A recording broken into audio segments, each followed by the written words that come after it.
یہ تو نام لوں موضوع کا اور بات کروں غیر موضوع، تو موضوع کا حق تو ادا نہیں ہوتا. تو ہیں میرے ساتھ سب کے سب بیٹھے ہوئے ہیں. تو اس کو کہتے ہیں قیام ولایت.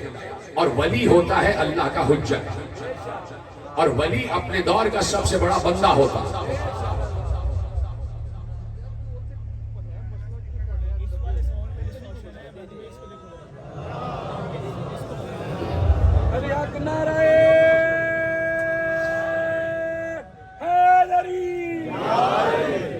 چلیے ایسا ایسا بات کرتے ہیں، اپنے کام کریں گے، ہمارا وقت کامل ہو جائے گا نہیں تو، اور بہت سے مفاہیم رہ جائیں گے. میں آہستہ آہستہ بات کرتا ہوں، لیکن آپ مجھ سے آہستہ سے بات نہ کیجیے گا بھائی، مائک کے مسائل ہو رہے ہیں، اس لیے میں آہستہ آہستہ بات کر رہا ہوں. جو ولی ہوتا ہے وہ اپنے عہد کا سب سے بڑا عابد ہوتا ہے، اپنے عہد کا سب سے بڑا عابد ہوتا ہے.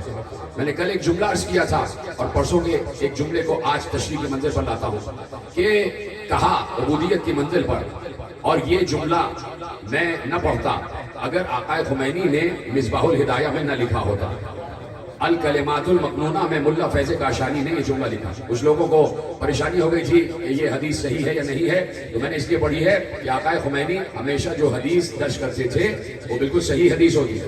انہوں نے لکھا کہ معصوم نے کہا لنا مع اللہ حالات فیہا نحن ہوا وہوا نحن ومع ذالک نحن نحن وہوا ہوا. ہمارے اور اللہ کے حالات کچھ ایسے ہو جاتے ہیں، اس کو کہتے ہیں عبودیت. میں نے یہ منزل سمجھائی تھی، اس کو کہتے ہیں عبودیت. اس جملے کی تشریح کے لیے میں نے آپ کے سامنے تمہید کی ہے. مجھے معاف کیجیے گا کہ تمہید لمبی ہوئی، اس لیے کہ کچھ لوگوں کو پریشانی ہو گئی تھی کہ یہ حدیث صحیح نہیں ہے. میں نے آپ کو حدیث کے دو حوالے دے دیے. لنا مع اللہ حالات فیہا نحن ہوا وہوا نحن ومع ذالک نحن نحن وہوا ہوا. ہمارے اور اس کے درمیان حالات کچھ ایسے ہو جاتے ہیں کہ کبھی ہم وہ ہو جاتے ہیں، وہ ہم ہو جاتا ہے. اس کا یہ مطلب نہیں ہے کہ ہم اللہ ہو گئے. میں پہلے تشریح کر چکا تھا اور پھر میں نے حدیث پڑھی تھی، لیکن کچھ کچھ فکر لوگوں کے لیے دوبارہ عرض کر دیتا ہوں. اس کا یہ مطلب نہیں ہے کہ ہم اللہ ہو گئے. اللہ کوئی بھی نہیں ہو سکتا. معصوم سے پوچھا گیا، میرے امام صادق علیہ السلام سے پوچھا گیا کہ مولا یہ ارشاد فرمائیے کیا اللہ کے پاس ہر قدرت ہے؟ کہا ہاں، ان اللہ علی کل شیء قدیر. توجہ، اللہ ہر شے پر قدرت رکھتا ہے. تو پہلے تو اس نے اقرار لیا معصوم سے. دیکھیے کس طریقے سے سوال کرنے جا رہا ہے. پہلے اس نے معصوم سے اقرار لیا کہ کیا اللہ ہر شے پر قدرت رکھتا ہے. معصوم بھی معصوم نگاہ رکھتا ہے، اور معصوم کو معلوم ہے کہ آگے کیا پوچھنے والا ہے. اس کو کہتے ہیں عبودیت کی منزل. آ جاؤ بندے بن جاؤ، تمہارے پاس بھی یہ نگاہ آ جائے گی. بندے تو بنو، عبد تو بنو، اس کی عبودیت کی منزل پر تو آؤ، تمہارے پاس بھی یہ نگاہ آ جائے گی. ابھی جملے عرض کروں گا اور آپ کے حضرت طبیعت کے لیے عرض کروں گا. معصوم سمجھ رہے تھے کہ اگلا جملہ کیا ہوگا، اگلا سوال کیا ہوگا. اچھا مولا، جب اس کے پاس ہر قوت ہے، ہر قدرت ہے، تو کیا اس کے پاس یہ قدرت ہے کہ وہ دوسرا اللہ بنائے؟ کیا اس کے پاس یہ قدرت ہے کہ وہ دوسرا اللہ بنا دے؟ کون ہے؟ کس میں ہمت ہے، کس میں حوصلہ ہے کہ جو اس سوال کا جواب دے؟ کس میں حوصلہ ہے جو اس سوال کا جواب دے؟ اگر کہتا ہے کہ قدرت نہیں ہے، بھائی سلامت رہے آپ، لیکن میرا ساتھ تو دیتے جائیں. اگر کہتا ہے کہ اللہ میں قدرت نہیں ہے کہ دوسرا اللہ بنائے، تو اللہ کی قدرت پہ حرف آتا ہے. اور اگر کہتا ہے کہ قدرت ہے تو پھر دو اللہ ہو جائیں گے، توحید خطرے میں آ جائے گی. سوائے معصوم کے کسی کے پاس اس کا جواب نہیں تھا. بچپن سے آپ سن رہے ہیں اور آپ کے حوالے کر رہا ہوں. معصوم نے کہا ہاں وہ دوسرا اللہ بنا سکتا ہے، لیکن جو بنے گا وہ مخلوق ہی ہوگا، خالق اللہ ہی رہے گا.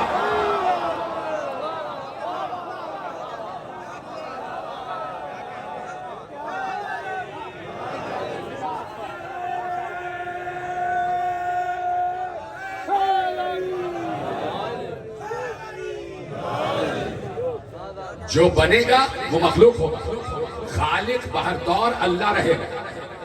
اب اگر معصوم کہہ رہے ہیں کہ ہمارے حالات ایسے ہو جاتے ہیں، تو اس کا مطلب یہ ہے کہ جب عبد معبودیت کے قریب آ جائے، معافی چاہتا ہوں کہ مجھے سمجھانے کی ضرورت پڑ رہی ہے، تو پھر عبد و معبود میں فرق کرنا مشکل ہو جاتا ہے. اس لیے کہ صفات الہیہ بندے میں پیدا ہو جاتی ہیں. اچھا ذرا سی ایک مثال دے دوں، آپ کی سنی ہوئی مثال ہے، میں بڑے دعوے سے کہہ رہا ہوں ایک ایک بندے نے مثال سنی ہوئی، دعوے سے کہہ رہا ہوں سب نے، جتنے افراد یہاں ہزاروں کی تعداد میں بیٹھے سب نے مثال سنی ہوئی، اور مثال کیا ہے؟ آگ اور لوہے والی مثال ہے۔ سب نے، میرا آپ نے دل ہی توڑ دیا، میں تو آپ کی مدد کر رہا تھا کہ سب نے مثال سنی تھی۔ آگ اور لوہے والی مثال سنی ہے کہ بھائی لوہا وہ دور رکھا ہے بالکل مجمع کے آخر میں، اور آگ یہاں جل رہی ہے، دور ہے لوہا، ابھی 1 کلومیٹر دور لوہا رکھا ہوا ہے اور 1 کلومیٹر دور آگ جل رہی ہے۔ اتنی دوری پر آگ کا کوئی اثر لوہے پر نہیں ہوگا، اتنی دوری سے آگ کا کوئی اثر لوہے پر نہیں ہوگا، لوہا قریب آنا شروع ہوگا، آگ کا اثر ہونا شروع ہو جائے گا، لوہا اور قریب آئے گا، آگ کا اثر ہونا شروع ہو جائے گا، لوہا اور قریب آئے گا، آگ کا اثر ہونا شروع ہو جائے گا، اور قریب آئے گا، اب لوہا گرم ہونا شروع ہو جائے گا، اور قریب آئے گا مزید گرم ہونا شروع ہو جائے گا، اور قریب آئے گا بہت زیادہ گرم ہونا شروع ہو جائے گا، آگ کے بالکل قریب آ گیا، اس کی حرارت پگھلنے کی شکل میں آ جائے گی، اور وہی لوہا جب آگ میں ڈال دیا جائے گا تو پگھل کے بالکل آگ کا ہی حصہ بن جائے گا۔ کوئی نیا آدمی آئے تو اس کو پتہ ہی نہیں چلے گا کہ اس میں لوہا بھی شامل ہے یا نہیں۔ سلامت رہیں آپ۔ میں نے کہا تھا نا کہ اتنی مشہور مثال ہے، جب لوہا آگ کا حصہ بن جائے گا تو آگ ہی لگے گا۔ تو میں نے کہا تھا کہ علی نے اپنے کو فنا فی ذات اللہ کر لیا، علی ذات خدا میں گھل مل گیا۔ جملہ یہاں پہ ختم ہو رہا ہے، وَمَعَ ذَلِكَ نَحْنُ نَحْنُ وَهُوَ هُوَ، اس کے باوجود وہ ہے، ہم ہیں، یعنی وہ خالق ہے، ہم مخلوق ہیں، وہ مسجود ہے، ہم ساجد ہیں، وہ مشہود ہے، ہم شاہد ہیں، وہ رازق ہے، ہم مرزوق ہیں۔ بات پہنچ رہی ہے؟ اس کو کہتے ہیں عبودیت، کہ جب بالکل قرب کی منزل پر آ جائے۔ ادھر جملہ پڑھوں یا نہ پڑھوں، میں نے کیا کہا تھا کہ ابھی یہ تشریح کی منزل پر لاؤں، ایک جملہ کہا تھا کہ عبودیت کی منزل پر آ جاؤ، تم بندے بن جاؤ، تم اس کی اطاعت کا حق ادا کرو، تمہیں بھی اللہ اختیار دے دے گا، تم بھی قرب خدا کی منزل پر آ جاؤ گے۔ چونکہ تم نہیں کر پا رہے تو جو کر چکے ہیں ان پر اعتراض کر رہے ہیں۔ سلامت رہے۔ چونکہ آپ نہیں کر پا رہے تو جو ایسا کر چکے ہیں ان پر اعتراض کر رہے ہو۔ میں سوچ رہا ہوں پڑھوں یا نہ پڑھوں، معلوم نہیں پڑھوں یا نہ پڑھوں، لیکن چونکہ کتاب میں لکھا ہوا ہے، یہ غزل ہے شہباز قلندر کی جو میں پڑھنے جا رہا ہوں۔ غزل میں شہباز لکھا ہے۔ شہباز ایک بندہ ہے نا بھائی، کوئی معصوم تو نہیں ہے، کوئی وہ والا ولی تو نہیں ہے جو ولایت تکوینی کا حامل تھا، کوئی نبی تو نہیں ہے، کوئی امام تو نہیں ہے، کوئی وسیع تو نہیں ہے، کوئی رسول تو نہیں ہے، عام سا بندہ ہے شہباز قلندر، لیکن عبودیت کی منزل پر آیا، قیام صلاۃ کیا، قیام صلاۃ کیا۔ شہباز قلندر کا کوئی سجدہ مس نہیں ہوتا تھا، کوئی نماز ترک نہیں ہوتی تھی، روزے دار تھے، نماز گزار تھے، حج گزار تھے، تقوی اور پرہیزگاری یافتہ تھے، پڑھے لکھے تھے، عالم تھے۔ جو آج ان کا تصور بنایا گیا بالکل غلط ہے۔ شہباز قلندر بڑے صاف ستھرے رہتے تھے، بال ان کے دھلے ہوئے رہتے تھے، لباس پاکیزہ رہتا تھا، لباس سے خوشبو آتی تھی، بات کرتے تھے تو بڑے ملائم لہجے میں بات کرتے تھے، بڑے لطیف لہجے میں بات کرتے تھے، لوگ اٹریکٹ ہوتے تھے، لوگ کشش کی منزل پر آتے تھے۔ پڑھا لکھا انسان تھا، تعلیم یافتہ انسان تھا، کئی کتابیں بھی لکھی جو اس دور کے مدرسوں میں پڑھائی جا رہی ہیں۔ یہ جو شاعری کے علم میں اوزان ہے، اس پر پوری کتاب شہباز قلندر کی تھی، ان کی زبانے میں لکھا ہوا ہے۔ اب وہ کتاب ناپید ہے، وہ ہم کیا کریں، لیکن بات میں لکھی ہوئی ہے کہ وہ بڑے پڑھے لکھے انسان تھے، کئی کتابوں کے مصنف تھے، نمازی تھے، روزے دار تھے، حج گزار تھے، زکوٰۃ دینے والے تھے، جہاد کرنے والے تھے، حقوق اللہ حقوق العباد کرنے والے تھے۔ ہاں یہ ہے کہ وہ نماز پڑھتے نہیں تھے، نماز کو قائم کیا ہوا تھا۔ صرف نماز پڑھتے نہیں تھے، نماز پڑھتے بھی تھے اور نماز کو قائم بھی کیا ہوا تھا. یعنی جھوٹ نہیں بولتے تھے، مکر نہیں کرتے تھے، سیاست نہیں کرتے تھے، دغا نہیں کرتے تھے، بے وفائی نہیں کرتے تھے، بغاوت نہیں کرتے تھے، سرکشی نہیں کرتے تھے، طغا نہیں کرتے تھے، ذخیرہ اندوزی نہیں کرتے تھے، تشدد نہیں کرتے تھے، ظلم نہیں کرتے تھے.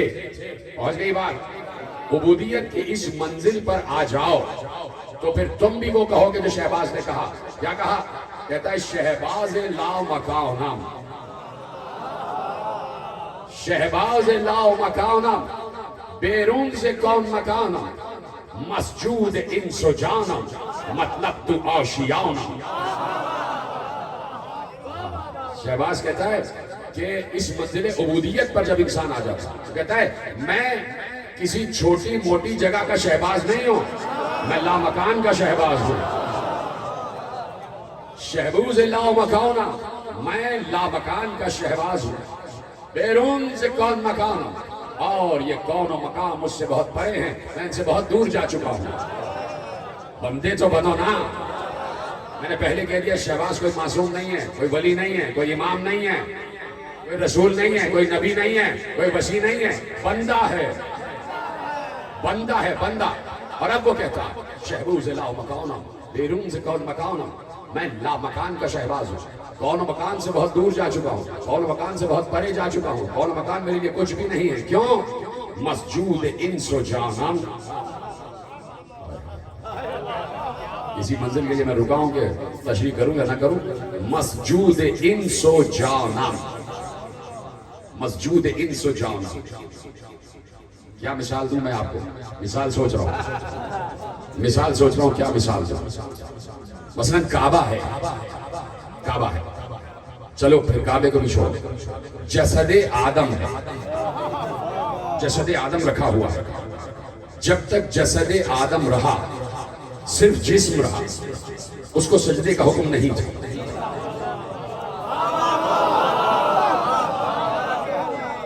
جب آدم میں روح خدا آ گئی، اللہ نے کہا جب میں اس میں اپنی روح پھونک دوں تو اسے سجدہ کرنا. تو آدم اس وقت فرشتوں کے لیے قبلہ تھے. جیسے ہمارے لیے کعبہ قبلہ ہے، ویسے ہی آدم کو اللہ نے فرشتوں کے لیے قبلہ بنا دیا تھا کہ تمہارے سجدوں کا رخ اب اس پر ہونا چاہیے، لیکن اس وقت ہو کہ جب اس میں میری روح آ جائے. اب جب روح آ گئی تو روح اسی جسد آدم کا حصہ ہو گئی. اب ایسا لگ رہا ہے کہ آدم کو بھی سجدہ ہو رہا ہے، روح کو بھی سجدہ ہو رہا ہے. اسی طریقے سے جب کعبے میں روح خدا آ گئی تو کہا کعبے کی طرف سجدہ کیا جائے. تو اب سجدہ کعبے کو بھی ہو رہا ہے، روح خدا کو بھی ہو رہا ہے. جو کعبے کا حصہ بن جائے گا، سجدوں کا رخ اس کی طرف مڑ جائے گا. تو کعبے کا حصہ تو بنو، جسد آدم کا حصہ تو بنو، عبد تو بنو. وہ کہتا ہے کہ میں لامکان کا شہباز ہوں، کون مکان سے بہت دور ہوں. مسجود انس و جانم، مجھے جن بھی سجدہ کرتے ہیں، جنات بھی سجدہ کرتے ہیں. کہا اس لیے سجدہ کرتے ہیں کہ میں نے اپنا آشیانہ، میں نے اپنی رہائش تیرے جسم میں بنا لی ہے. تو میرا آشیانہ ہو چکا، میں تیری ذات کے قریب آ چکا ہوں، میں عبودیت کی منزل پر آ چکا ہوں، میں عبد بن چکا ہوں. آپ پہنچ گئی نہیں پہنچ گئی؟ میں عبد بن چکا ہوں. تو جو دور کا عبد ہوتا ہے وہی ولی ہوتا ہے، جو ولی ہوتا ہے وہ عبد ہوتا ہے، اور وہی حجت ہوتا ہے. ختم ہو رہی بات. اور حجت کے اختیارات اتنے بلند ہوتے ہیں کہ اللہ نے ارشاد فرمایا حضرت موسیٰ بھی حجت ہے اپنے دور کی. بولیے ہاں یا نہیں؟ حضرت موسیٰ اپنے دور کے حجت ہے. اللہ نے کہا اوحینا الی موسیٰ اذ استسقاہ قومہ ان اضرب بعصاک الحجر. سورہ اعراف میں ارشاد فرمایا اوحینا الی موسیٰ اذ استسقاہ قومہ. جب موسیٰ کی قوم نے موسیٰ سے پانی مانگا، جب موسیٰ کی قوم نے موسیٰ سے پانی مانگا تو ہم نے کہا عصا کو پتھر پر مارو، عصا کو پتھر پر مارو. یہ ہے سورہ اعراف. اور سورہ بقرہ میں کہا وَإِذِ اسْتَسْقَىٰ مُوسَىٰ لِقَوْمِهِ، جب موسیٰ نے ہم سے اپنی قوم کے لیے پانی مانگا. ایک طرف کہہ رہا ہے کہ موسیٰ کی قوم نے پانی مانگا، ایک طرف کہہ رہا ہے موسیٰ نے پانی مانگا، فَقُلْ نَضْرِبْ بِعَصَاكَ الْحَجَرَ، پھر ہم نے کہا پتھر پر پانی مانگو۔ آراف میں کہہ رہا ہے موسیٰ کی قوم نے موسیٰ سے پانی مانگا، سورہ بقرہ میں کہہ رہا ہے موسیٰ نے ہم سے پانی مانگا۔ تو دونوں میں فرق کیا ہے؟ اور فرق بڑا واضح ہے، فرق بڑا آسان ہے کہ قوم حجت سے مانگے، بات ہی ختم ہو گئی، قوم حجت سے مانگے اور حجت خدا سے مانگے۔ پتہ نہیں جملہ پہنچے گا نہیں پہنچا، عبودیت کی آخری منزل تک لے کے آ رہا ہوں۔ قوم اپنے دور کے حجت سے مانگے اور حجت خدا اللہ سے مانگے، اس لیے کہ جو جس کے زیادہ قریب ہوتا ہے وہ اس سے مانگتا ہے۔ قوم حجت کے قریب ہے تو حجت سے مانگے۔ اب حجت اللہ سے کیوں مانگ رہا ہے؟ کیا چھوڑ دوں تقریر میرے بھائی؟ قوم حجت کے قریب ہے۔ اب جب تک سمجھا نہیں لوں گا مجھے رکنا پڑے گا۔ آیت کیا ہے؟ اطیعوا اللہ واطیعوا الرسول واولی الامر منکم، اطاعت کرو اللہ کی، اطاعت کرو رسول کی اور اس کی اولی الامر کی جو تم میں سے ہے۔ یعنی تمہارا کام ہے کہ تم اولی الامر تک پہنچ جاؤ، تمہارا سفر ختم ہو جائے گا۔ پھر اولی الامر کا کام ہے کہ وہ تمہیں رسول تک پہنچا دے، پھر اولی الامر کا سفر ختم ہو جائے گا، پھر رسول کا کام ہے کہ وہ تمہیں اللہ تک پہنچا دے۔ جو جس کے قریب ہوتا ہے وہ اس سے مانگتا ہے۔ نصرانیوں سے پوچھا گیا، عیسائیوں سے پوچھا گیا تم عیسیٰ سے کیوں مانگتے ہو؟ کہا اس لیے مانگتے ہیں کہ وہ بیٹا ہے اور بیٹا باپ کے قریب ہوتا ہے۔ تو ان کا نظریہ اور عقیدہ یہ ہے کہ جو جس کے زیادہ قریب ہو اسی سے مانگا جائے، کیونکہ عیسیٰ اللہ کا بیٹا ہے۔ ہمارا تو عقیدہ نہیں ہے، یہ مشرکانہ عقیدہ، چونکہ عیسیٰ اللہ کا بیٹا ہے تو عیسیٰ سے مانگتے ہیں، اس لیے کہ بیٹا باپ کے قریب ہوتا ہے۔ اللہ نے کہا الذین یدعون یبتغون الیہم الوسیلہ ایہم اقرب، ہاں یہ اس لیے وسیلہ بنائے ہوئے ہیں عیسیٰ کو کہ وہ سمجھتے ہیں کہ وہ اللہ سے قریب ہے، تو جو قریب ہوتا ہے اسی سے مانگا جاتا ہے۔ جملہ ضائع نہیں ہونا چاہیے، جملہ دے رہا ہوں، اور آج کے فضائل کی حد تک آخری جملہ، کل سے یہیں سے دو باتیں، 2 دن کی گفتگو رہ گئی اور آپ کے سامنے خیالات عالیہ عرض کرنے ہیں مجھے۔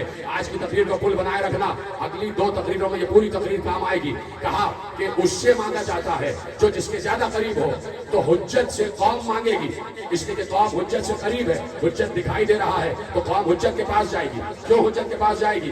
اس لیے کہ قوم کو حجت دکھائی دے رہا ہے، حجت اللہ کے پاس جائے گا۔ کیوں جائے گا؟ اس لیے کہ حجت کو اللہ دکھائی دے رہا ہے، وہ ہر وقت اپنے آپ کو رب کی بارگاہ میں محسوس کرتا ہے۔ عیسائیوں نے کہا ہم عیسیٰ سے اس لیے مانگتے ہیں کہ وہ اللہ کے قریب ہے، تو اب اللہ کا قرب کو تلاش کرو کہ کون اللہ کے قریب ہے۔ ایک یہ قرب ہے جو قوم کا حجت سے ہے، اور ایک وہ قرب ہے خدا کا کہ علی نے کہا میں تو اتنا قریب ہوں کہ میں تو اس کا پہلو ہوں۔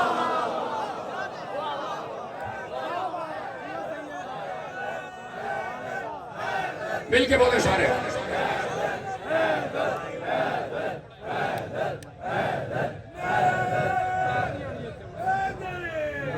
علی حق کے نعرہ حیدری،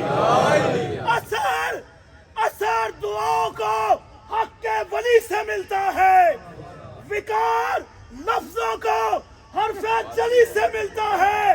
وہ شرک کہہ تو رہا ہے اسے خبر ہی نہیں، خدا سے جو بھی مانگو علی سے ملتا ہے۔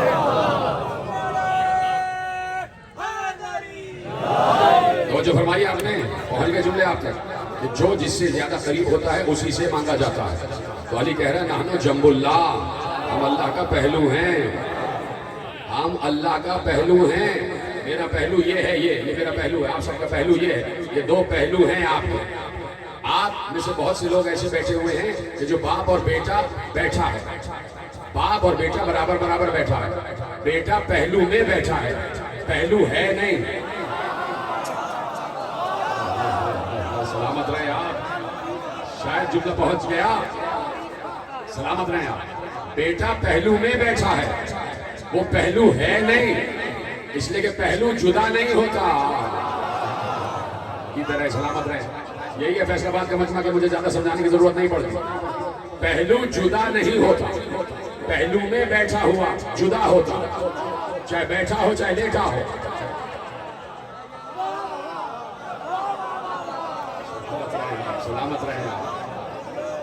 جو پہلو میں بیٹھا ہوتا ہے وہ جدا ہوتا ہے، جو خود پہلو ہوتا ہے وہ جدا نہیں ہوتا۔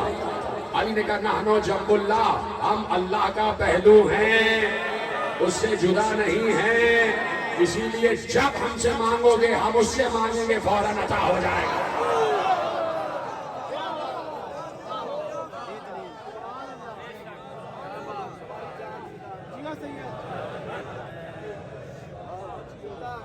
سلامت رہیں، خدا آپ کو سلامت رکھے، آپ کو ہر نظر بد سے محفوظ فرمائے۔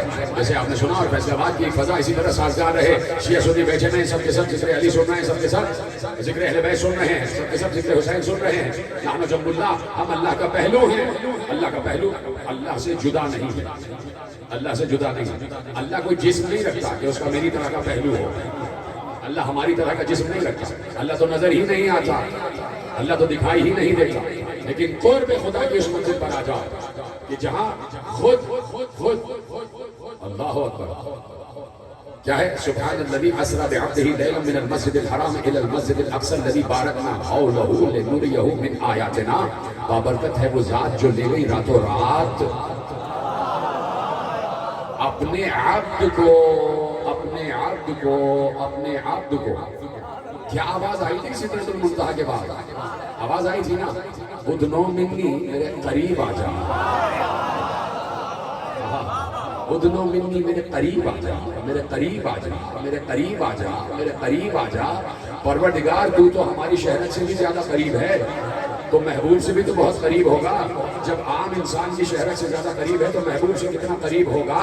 پروردگار محبوب سے قریب ہے تو پھر کیوں بلا رہا ہے قریب آ جا، قریب آ جا، قریب آ جا۔ ادنو منی کی 1000 مرتبہ صدا آئی تو کوئی ایک منزل تو ایسی آئی تھی نا کہ جہاں صدا آنا بند ہو گئی تھی، اس کا مطلب ہے قریب آ چکا تھا۔ سلامت رہے، جیتے رہے، سلامت رہے، میں آپ کو دعا دے رہا ہوں۔ ایک منزل پر تو صدا آنا بند ہو گئی تھی، اس کا مطلب ہے جتنا وہ قریب چاہتا تھا بندہ اتنا قریب آ چکا تھا۔ تو رسول بھی تو جنب اللہ ہے، اتنا قریب ہے اللہ سے کہ اللہ کے پہلو میں ہے، ہر وقت سناؤ اور جملہ لے جاؤ، اللہ ولی ہے، رسول ولی ہے اور علی ولی ہے۔ اللہ اپنی جگہ بدلتا نہیں ہے، وہ ہر جگہ ہے، وہ ہر جگہ ہے۔ جب اس نے کہا میں کعبہ قوسین پر ہوں، آواز سمجھ میں آ رہی ہے؟ جب اس نے کہا میں کعبہ قوسین پر ہوں تو وہ آج بھی کعبہ قوسین پر ہے۔ تو اللہ ولی ہے تو کعبہ قوسین پر ہے، یعنی ولایت ہر وقت کعبہ قوسین پر رہتی ہے۔ اب چاہے علی رسول کے کاندھے پر ہو، چاہے غدیر کے منبر پر ہو، چاہے سلونے کے منبر پر ہو، ہر وقت علی معراج پر ہے۔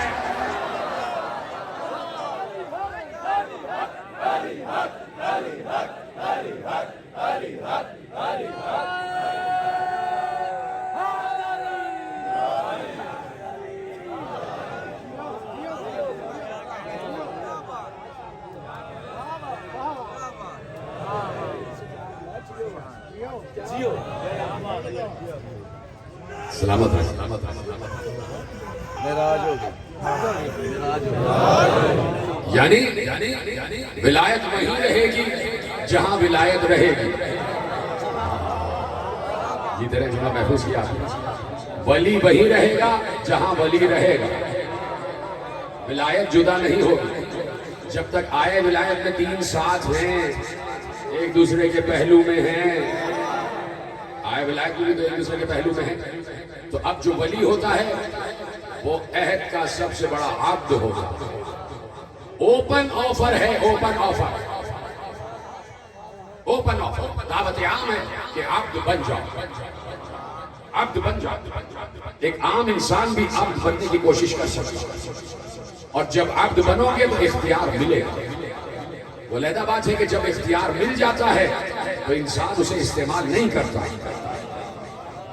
اپنے لیے استعمال نہیں کرتا، چونکہ اس کے لیے یہ چیزیں بہت آسان ہو جاتی ہیں، بہت ہلکی ہو جاتی ہیں۔ جب انسان کو اللہ مل چکا ہو تو پھر وہ چھوٹی موٹی دولت کی کیا فکر کرے گا، پھر وہ درہم و دینار کی کیا پرواہ کرے گا، پھر وہ دولت و جائیداد کی کیا فکر کرے گا، جب رزق دینے والا ہی اسے مل چکا ہے۔ تو لوگ کوشش کیوں نہیں کرتے عبد بننے کی؟ علی عبد بنے، رسول عبد بنے تو اللہ نے اختیار دے دیا. آپ عبد بن جائیے، آپ کو اختیار مل جائے. مسئلہ یہ ہے کہ زمانہ اتنا مادیت کی طرف جا چکا ہے کہ کوئی روحانیت کی طرف آنے کو تیار ہی نہیں ہے، کوئی نورانیت کی طرف آنے کو تیار ہی نہیں ہے، کوئی ضبط نفس کی منزل پر آنے کو تیار ہی نہیں ہے. میں کیا کروں، مجھے تھوڑا سا وقت آپ کا لے رہا ہوں، آپ کے پاس زیادہ پریشانی تو نہیں ہو رہی، ختم کر دوں بات یہیں پر. اجازت ہے 2 باتیں عرض کروں کہ آپ تو بنو، آپ ضبط نفس کی منزل پر آؤ، نفس کے خلاف کرو تو تمہیں اختیار ملے گا. جملہ میں نے بڑھا دیا، اس کو محفوظ کریں گے. نفس کے خلاف کرو تمہیں اختیار ملے گا اللہ کی طرف سے، تمہیں اختیار ملے گا اللہ کی طرف سے. یہاں سے اب ایک سڑک جا رہی ہے جناب ساہیوال کی طرف، تو ساہیوال کی طرف جو راستہ جا رہا ہے وہ سمندری کی طرف سے ہوتا ہوا جائے. میری نگاہ میں یہی راستہ ہے، آپ کی نگاہ میں اور بھی ہوں گے، لیکن میں نے فرض کیا ہوا ہے، تصور کیا ہوا ہے کہ فیصل آباد سے ایک راستہ جا رہا ہے تو سمندری کی طرف سے ہوتا ہوا جا رہا ہے.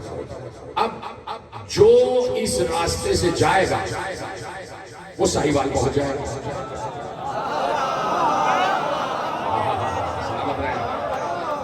فیصل آباد سے ساہیوال کی طرف ایک راستہ جا رہا ہے تو سمندری کی طرف سے ہوتا ہوا جا رہا ہے. اب جو بھی اس راستے سے جائے گا وہ اپنی منزل ساہیوال پر پہنچ جائے گا. اللہ یہ نہیں دیکھے گا کہ اس راستے سے صرف مسلمان ہی جائے گا تو منزل پہ پہنچے گا.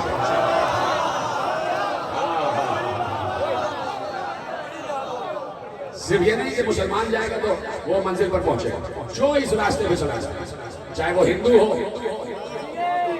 چاہے وہ نصرانی ہو، چاہے وہ یہودی ہو، چاہے عیسائی ہو، چاہے بت پرست ہو، جو بھی یہ راستہ اختیار کرے گا وہ اپنی منزل پر پہنچ جائے گا. اللہ کہتا ہے ضبط نفس کرو گے اختیار ملے گا. میں یہ نہیں دیکھوں گا کہ ہندو ہو، عیسائی ہو، یہودی ہو، کون ہو. ضبط نفس کرو گے، نفس کے خلاف کرو گے، یہ راستہ اختیار کرو گے تو میں تمہیں اختیار دوں گا. علی بیٹھے ہوئے تھے، علی نے کہا سلونی سلونی قبل ان تفتنونی، میرا علم ایسا ہے کہ جو مشرقین و مغربین پر چھایا ہوا ہے، جو زمین سے آسمان تک کی خبریں رکھتا ہے. ایک یہودی کھڑا ہوا اور اس یہودی نے کہا کہ آپ کا اور میرا علم برابر ہے، آپ کا اور میرا علم برابر ہے. علی مسکرا دیے. ارے علی کے چہرے پہ مسکراہٹ نہیں آ رہی تھی، اس کا چہرہ ہے علی کا چہرہ. علی مسکرائے. علی کسی ملا کا نام نہیں ہے کہ غصے میں آ جائے. علی مولا ہے، علی عالم ہے. عالم کبھی سوال کے بعد غصے میں نہیں آتا. علی مولا ہے. علی مسکرائے. کہا اچھا تمہارا دعویٰ یہ ہے کہ جو میرا علم ہے وہ تمہارا علم ہے؟ کہا ہاں میں بھی وہی علم رکھتا ہوں جو آپ رکھتے ہیں. علی نے کہا ٹھیک ہے. علی نے ایسے ہاتھ یوں گھمایا. پہنچ گئے کہ نہیں پہنچ گئے؟ علی نے ایسے ہاتھ گھمایا اور مٹھی بند کر لی اور کہا بتاؤ میری مٹھی میں کیا ہے اگر وہی علم تمہارے پاس ہے. بتاؤ اس وقت میری مٹھی میں کیا ہے. اب وہ مسکرایا. اس نے کہا یا علی، یہاں سے ہزاروں میل کے فاصلے پر ایک سمندر ہے، سمندر کے بیچ میں ایک جزیرہ ہے، جزیرے کے بیچ میں ایک پہاڑ ہے، پہاڑ کی چٹان پر ایک گھونسلہ ہے.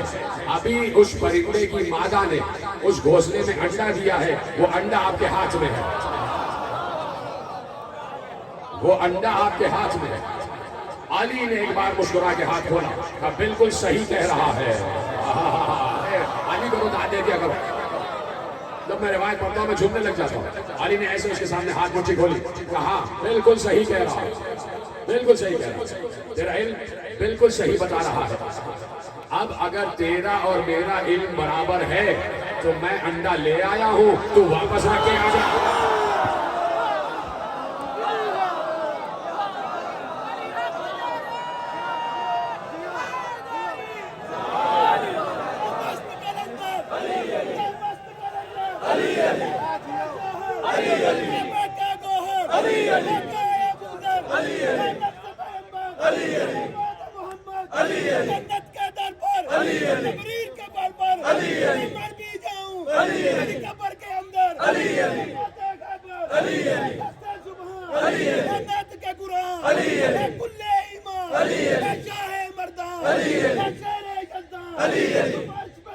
علی